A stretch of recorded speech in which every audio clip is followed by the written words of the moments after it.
all active managers in the world have bouts of poor performance and sometimes severe underperformance, and sometimes for a very lengthy period. It's just part of the game, and one needs to evaluate the reasons for that performance and whether it's driven by a permanent loss of capital or just by having, a strong market headwind. There is actually a paper called, I think it's Investing in a Bubble by US company called Verdad Capital, which reviews the tech bubble in the 90s and how investors, the likes of Ray Dalio, Peter Lynch, Howard Marks, Seth Klarman, Warren Buffett, have all warned about the bubble that was developing in the market. And some of them as early as since 1995. So they were early in their view, in some cases by 5 years. And then in December 1999, the Wall Street Journal published an infamous article saying something like, "What's wrong, Buffett?" And that was just 3 months before the bubble burst.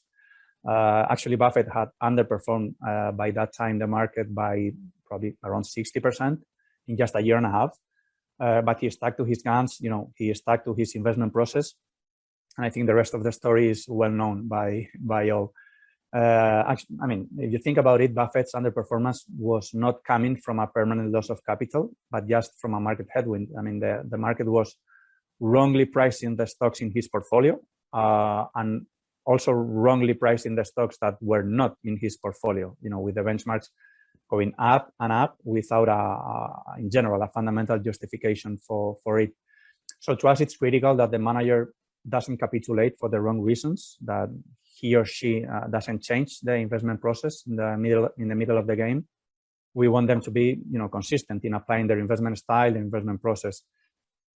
And then going back to the late 90s, in the next 3 years after the tech bubble burst in March 2000, those investors, and actually the managers we have in our fund as well, by the way, they all delivered positive returns, in the order of 20, 30, 40% in some cases, while the market was down 40, 50%, or the Nasdaq even down, I think, 75%. I believe the current environment has some similarities to the late 90s. There are these two firms in the US, GMO and AQR, which I'm sure many viewers know about, that they measure the divergence between expensive and cheap stocks in the market according to what they call the value factor.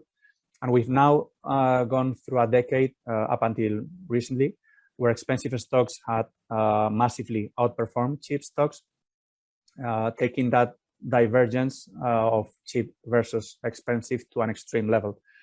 That divergence is true that has started to narrow in the last probably 18 months now, but it's still at a level only seen before in 1999. No? So we insist in the concept of paying a lot of attention to valuation. We think that's critical in order to have like a large margin of safety.